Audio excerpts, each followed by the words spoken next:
Hi friends, இப்போ நான் செய்ய போகிறது சிக்கன் பால் சூப் தான் நான் செய்ய போகிறேன். இது ஏற்கனவே எப்படி செய்கிறதுன்னு என்னோட வீடியோவில் அப்லோட் பண்ணியிருக்கேன்.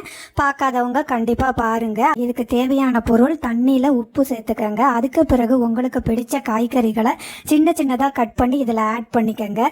அது ரொம்பவும் வேகக்கூடாது, இது மீடியமாக வெந்தாலே போதுமானது.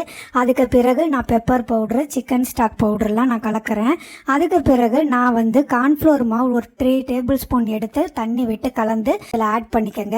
கடைசியாக நான் சிக்கன் பாலை நான் இதில் போட போகிறேன். இது வெந்ததுக்கு பிறகு நம்ம ஸ்டவ்வை ஆஃப் பண்ணிடணும். ஆஃப் பண்ணிட்டு தான் ஒரு முட்டையை நல்லா மிக்ஸ் பண்ணி அதில் கொஞ்சம் கொஞ்சமாக கலந்து விடுங்க. இப்போ சிக்கன் பால் சூப்பு ரெடி ஆயிடுச்சு. சூப்பரான ரெசிபி. டயட்டில் உள்ளவங்களுக்கு இது கண்டிப்பாக ஏற்றமானது.